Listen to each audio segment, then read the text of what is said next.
Almost ஒரு 50 years கழிச்சு தமிழ்நாட்டில் ஒரு ரெவல்யூஷன் நடந்துச்சு. அந்த ரெவல்யூஷன் எனக்கான ரீசன், அந்த ரெவல்யூஷனுக்கான அந்த புரட்சிக்கான முக்கியமான காரணம் யூத், இளைஞர்கள். அதுலேயும் முக்கியமாக அந்த புரட்சி எல்லா கல்லூரியிலிருந்தும் எல்லா காலேஜிலிருந்தும் உருவாகியது. இன்னும் சொல்லப்போனால் எல்லா ஸ்கூல்லேருந்து உருவாச்சு. அந்த இளைஞர்கள் உருவாக்கிய புரட்சியுடைய நோக்கம் வரலாற்றில் ஒரு புரட்சிகள் உருவாகும் பொழுது அதற்கான நோக்கம், முதல் காரணம் இளைஞர்களாக இருப்பார்கள். அப்படி ஒரு யூத் ரெவல்யூஷனுடைய நோக்கம் ஒரு clean governance, equality, against nepotism, equal opportunity, எல்லோருக்கும் எல்லாம் அப்படிங்கிற ஒரு நிர்வாகத்தை தேர்தல் வெற்றியின் மூலம் உருவாக்கணும்.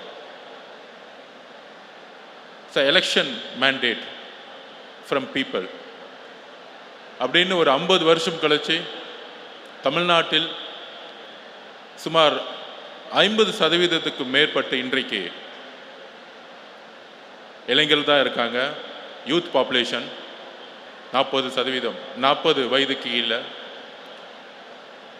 அப்படி உருவாக்கும் பொழுது அப்படி ஒரு மாற்றத்தை எங்களுடைய தலைவர், தமிழ்நாட்டின் முதலமைச்சர் உருவாக்க முடியும் என்று நம்பியது இந்த கல்லூரியில் இருக்கக்கூடிய இளைஞர்கள். அப்படி உருவாக்கப்பட்டவர் தான் எங்களுடைய மாண்புமிகு முதலமைச்சர் ஹானரபிள் சிஎம் திரு சி. ஜோசப் விஜய் அவர்கள். அவருடைய சார்பாக இன்றைக்கு இளைஞர் நலன், யூத் வெல்ஃபேர் டிபார்ட்மெண்ட்டுடைய தலைவர்,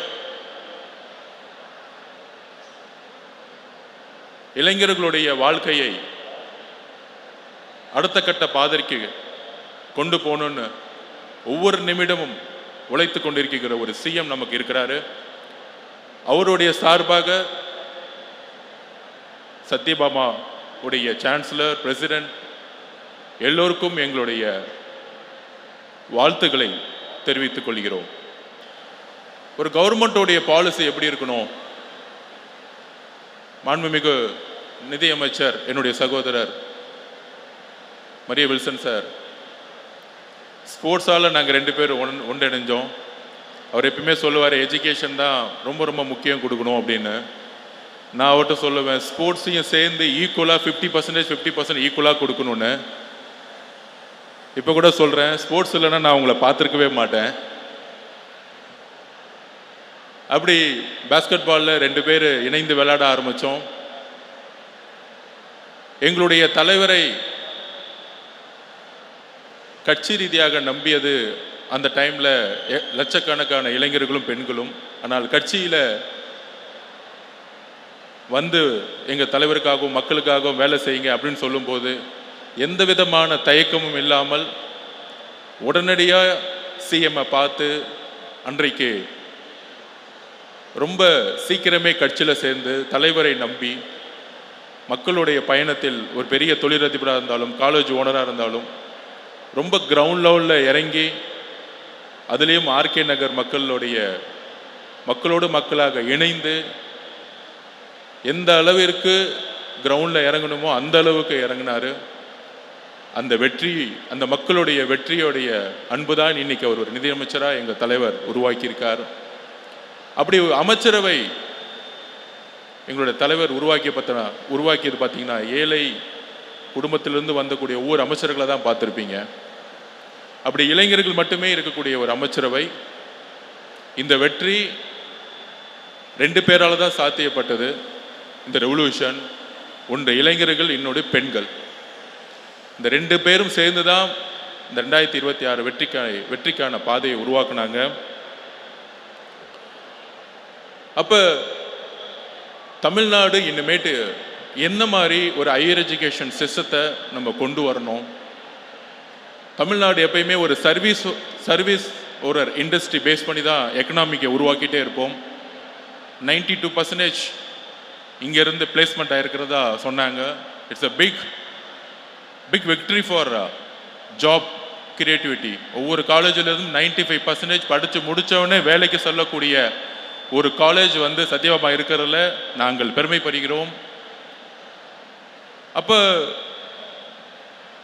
ஒரு கவர்மெண்ட்டோடைய, எங்கள் முதலமைச்சருடைய பாலிசி ஆகட்டும், எங்களுடைய கொள்கைகளாகட்டும், என்ன மாதிரி ஒரு பாலிசி உருவாக்கணும். 50 வருஷம் கழித்து ஒரு கவர்மெண்ட் மாறி இருக்குன்னா இனிமேட்டு என்ன மாதிரி ஒரு தமிழ்நாடை புதுசாக வடிவமைக்கணும்.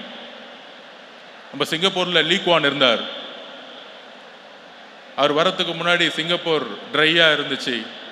பொருளாதாரத்தில் நெருக்கடி, எங்கே பார்த்தாலும் கரப்ஷன், ஒரு ஒற்றுமை இல்லாத ஒரு கண்ட்ரியாக இருந்துச்சு. ஆனால் ஒரு தலைவருக்கான ஒரு விஷன் இருந்துச்சு. ஜப்பான், அங்கே இருக்கக்கூடிய தலைவர்களுக்கு ஒரு விஷன் இருந்துச்சு. நம்மளுடைய குறிக்கோள் இன்னைக்கு 1.5 ட்ரில்லியன் எக்கனாமிங்கிறோம். ஆனால் ஒரு சின்ன ஒரு கண்ட்ரி ஜப்பான் ஆல்மோஸ்ட் நம்மளுக்கு ஈக்குவலான ஒரு கண்ட்ரி. நம்ம தமிழ்நாடு ஜப்பானோட இனிமேட்டு கம்பேர் பண்ணக்கூடிய ஒரு பாலிசியை உருவாக்கணும். ஒரு சிறிய கண்ட்ரி 4 ட்ரில்லியன் மேலே ஒரு எக்கனாமி உருவாக்கும் பொழுது நாம் நினைத்தால் ஏன் 1.5 ட்ரில்லியன் மட்டும் இல்லை, 2 ட்ரில்லியன் எக்கனாமி கூட உருவாக்க முடியும். ஆனால் அதுக்கான விஷன், அதுக்கான பிளானிங், அதுக்கான எக்ஸிக்யூஷன் எல்லோரையுமே ஒற்றுமைப்படுத்த வேண்டிய ஒரு கவர்மெண்ட் பாலிசியை உருவாக்க வேண்டிய இடத்தில் இருக்கிறோம். எவ்வளவோ பிரைவேட் காலேஜஸ் இருக்கு, எவ்வளவோ இன்ஜினியரிங் காலேஜஸ் இருக்கு. ஆனால் இதில் இருக்கக்கூடிய பெஸ்ட் பிரெயின்ஸ் ஒன்று அமெரிக்காவுக்கு போவாங்க, இல்லை யூரோப் போவாங்க. இருக்கக்கூடிய முக்கியமான நிறுவனங்கள்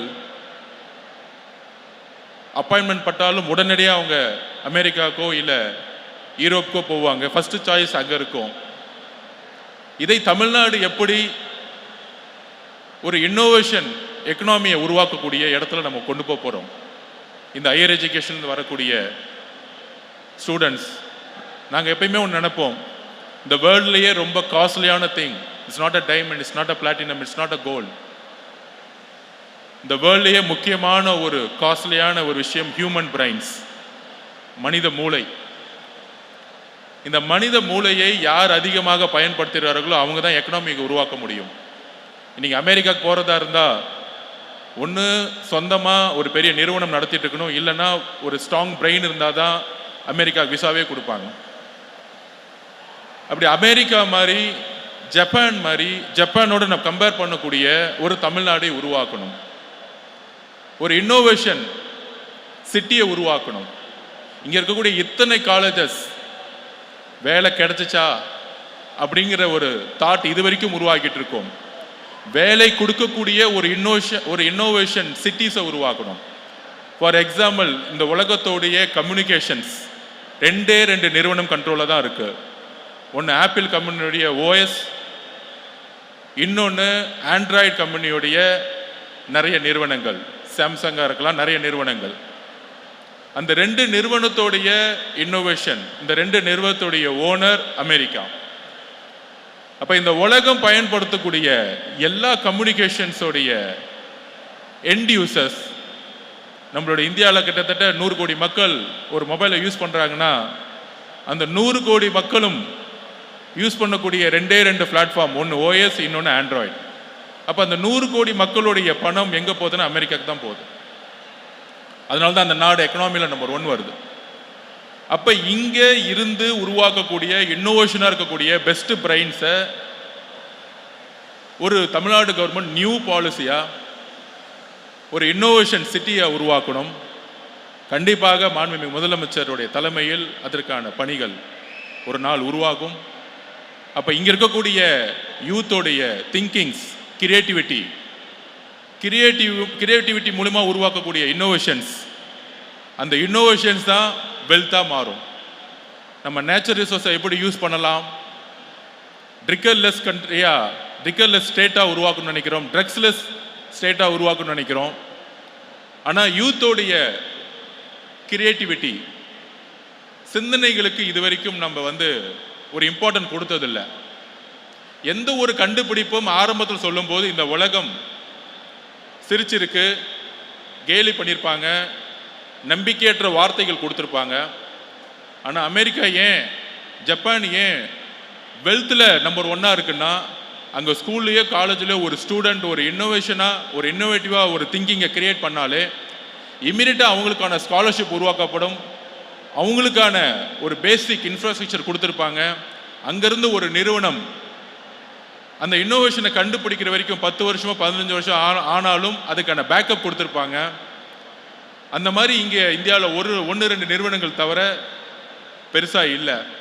அப்போ தமிழ்நாடு ஒரு இன்னோவேஷனுக்கான ஒரு சிட்டியை உருவாக்கணும், இன்குபேட்டர் சென்டர்ஸுக்கான ஒரு இன்ஃப்ராஸ்ட்ரக்சர்ஸை கொடுக்கணும். தமிழ்நாட்டில் இருக்கக்கூடிய எல்லா காலேஜஸ் இருக்கக்கூடிய ஒவ்வொரு ஸ்டூடெண்ட்ஸுக்கும் யாரெல்லாம் 100ல் பெரும்பாலும் 90 பேர் வேலைக்கு போகணும்னு நினைப்பாங்க. ஆனால் ஒரு 10 பேர் நான் ஒன்று திங்க் பண்ணணும், நான் ஒன்று கண்டுபிடிக்கணும், science, technology, automobiles industry, communications, அந்த மாதிரி நிறைய துறைகளில் அடுத்து 30 வருஷத்தை திங்க் பண்ணக்கூடிய ஒரு ரிசர்ச்சர்ஸ் இருப்பாங்க, ஆராய்ச்சி மாணவர்கள் இருப்பாங்க. அந்த இன்னோவேஷன் கண்டுபிடிக்கிற வரைக்கும் அவங்களுக்கு எக்கனாமிக்கல் பேக்கப் தேவைப்படும். இது அமெரிக்காவில் சாத்தியப்படுத்த முடியுது, ஜப்பானில் சாத்தியப்படுத்த முடியுது. ஆனால் தமிழ்நாட்டில் இன்னும் அது சாத்தியம் ஆகலை. அப்போ ஜாப் எம்ப்ளாய்மெண்ட்டை கவர்மெண்ட் ஜாப் மூலிமா ஒன்று உருவாக்க முடியும் அப்படின்னா, இன்னொன்று ப்ரைவேட் செக்டாரில் உருவாக்க முடியும்னா, எப்படி அமெரிக்காவில் சிலிக்கன் வேலியை அன்னைக்கு இருந்த அட்மினிஸ்ட்ரேட்டர்ஸ், அமெரிக்காவுடைய பிரசிடென்ட்ஸ், அங்கே இருக்கக்கூடிய மினிஸ்டர்ஸ் ஒரு சிலிக்கன் வேலின்னு ஒரு சிட்டியை உருவாக்கலைன்னா இன்னைக்கு ஆப்பிள் ஓஎஸ்ன்னு ஒன்று கிடையாது, மைக்ரோசாஃப்ட் கிடையாது, பெரிய பெரிய நிறுவனங்கள் கிடையாது சிலிக்கன் வேலியில். அந்த மாதிரி ஒரு தமிழ்நாட்டில் ஒரு சிலிக்கன் வேலியை நம்ம உருவாக்கணும். அந்த சிலிக்கன் வேலியில் தமிழ்நாட்டில் இருக்கக்கூடிய ஒவ்வொரு இளைஞர்களும், ஏன் இந்தியாவில் இருக்கக்கூடிய ஒவ்வொரு இளைஞர்களும் அங்கே உட்கார்ந்து அங்கேயே தங்கி ஒவ்வொரு அடுத்த 40 வருஷத்தில் எப்படி இந்த உலகம் மாறப்போகுது, அதுக்கான சிந்தனைகளை உருவாக்கி எப்படி ஒரு ப்ராடக்டை உருவாக்க முடியும், அந்த ப்ராடக்டோடைய ஓனர்ஷிப் தமிழ்நாடு உருவாக்கும் பொழுதுதான் ஜப்பான் மாதிரி ஒரு எக்கனாமியை உருவாக்க முடியும். அப்படி இங்கே இருக்கக்கூடிய காலேஜஸ், யூனிவர்சிட்டிஸ் எல்லோரும் சேர்ந்து தமிழக அரசோடு சேர்ந்து ஒரு நியூவாக ஒரு பாலிசியை உருவாக்கி இங்கே இருக்கக்கூடிய பெஸ்ட் பிரைன்ஸை அடுத்த 40 வருஷத்தை சிந்திக்கக்கூடிய ஸ்டீவ் ஜாப் ஓஎஸை கண்டுபிடிக்கிறதுக்கு முன்னாடி கிட்டத்தட்ட 25-30 வருஷம் ஹார்ட் ஒர்க் பண்ணார். அவர் ஓஎஸ் கண்டுபிடிப்புன்னு சொல்லும்போது அன்னைக்கு யாருமே நம்பலை. அப்போ அவருடைய சிந்தனை, அவர் டீம் மேலே வைத்த நம்பிக்கை, அந்த கவர்மெண்ட் அவர் கொடுத்த பேக்கப், இதெல்லாம் தான் ஆப்பிள் கம்பெனி இன்னைக்கு நம்பர் 1 இருக்கு இந்த உலகத்திலேயே.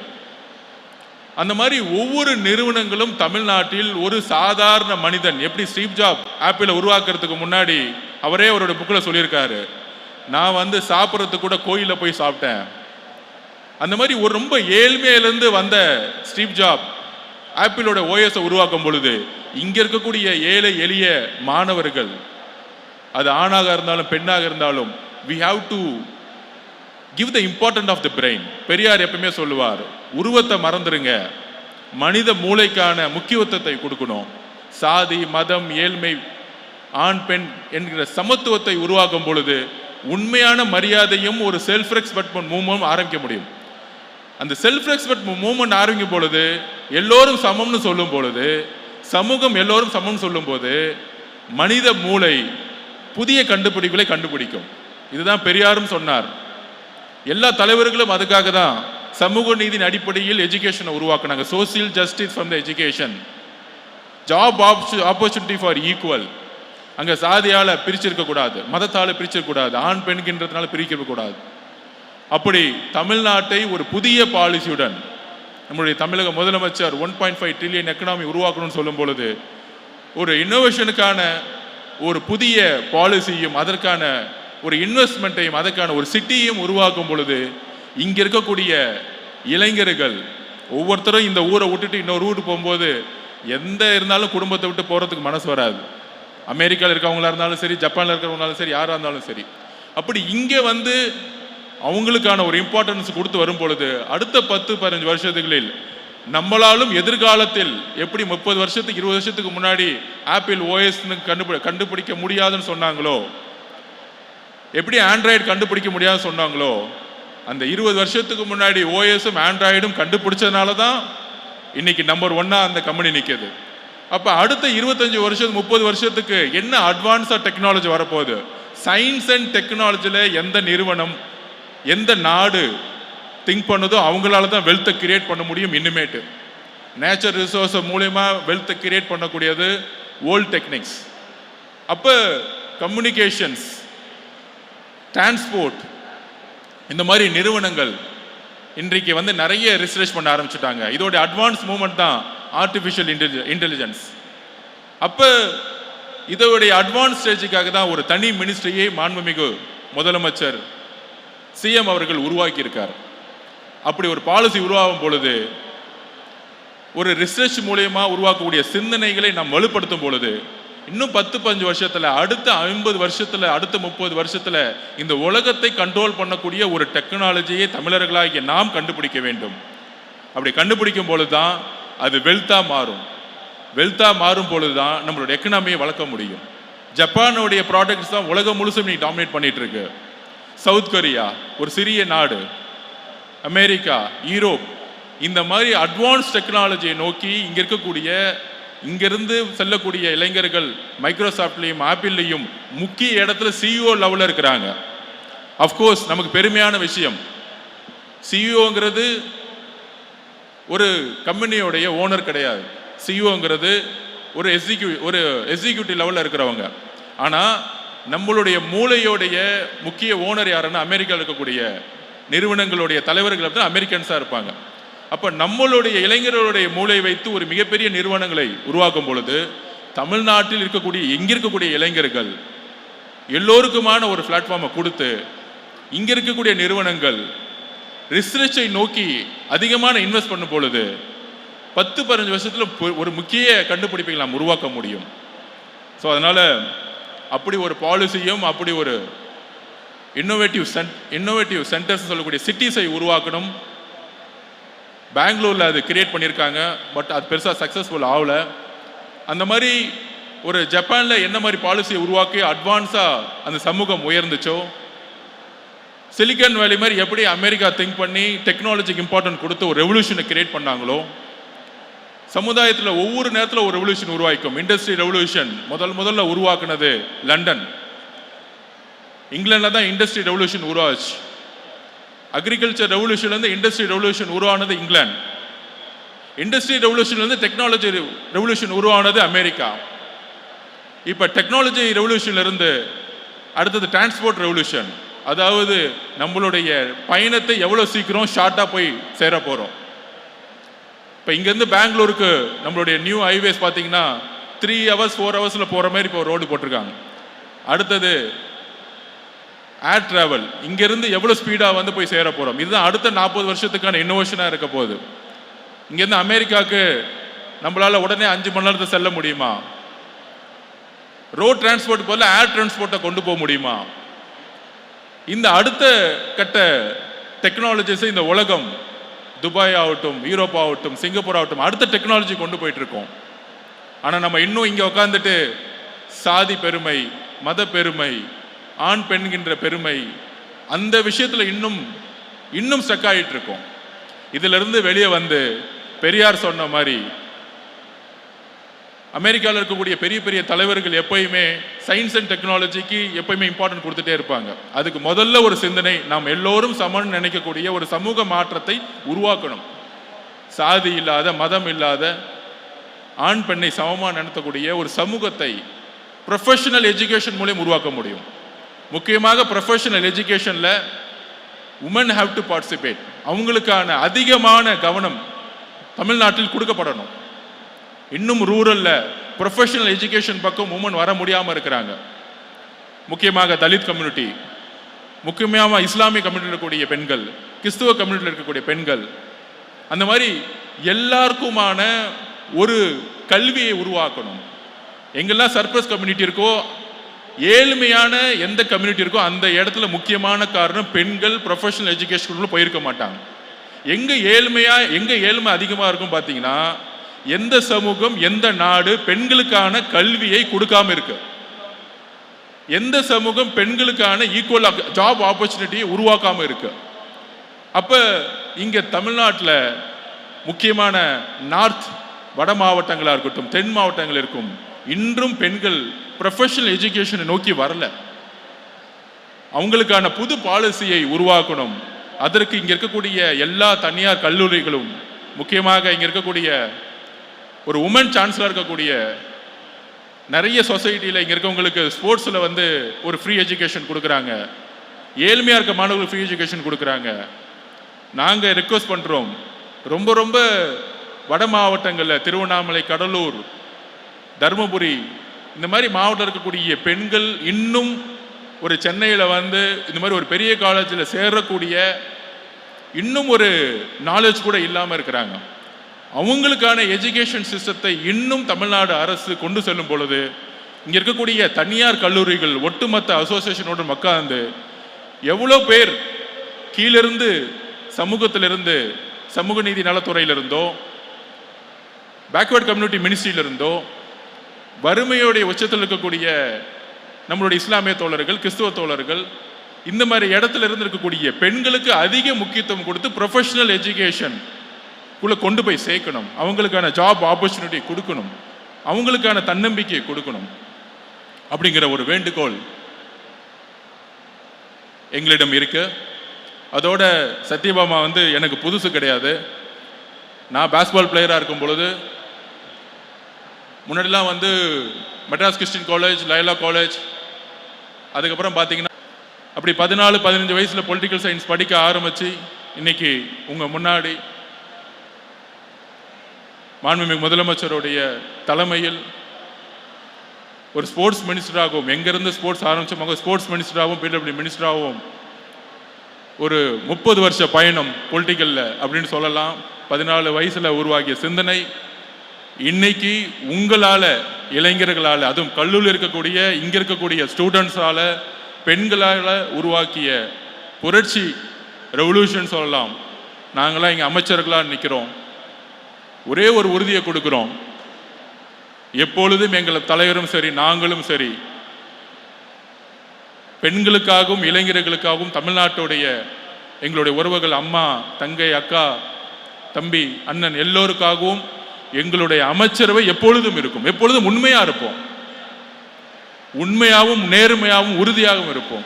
எங்களுடைய வேலை, எங்களுடைய தலைவர், எங்களுடைய சிஎம் எப்பயுமே சொல்லுவார், நம்மளுடைய வாழ்க்கை எப்பொழுதும்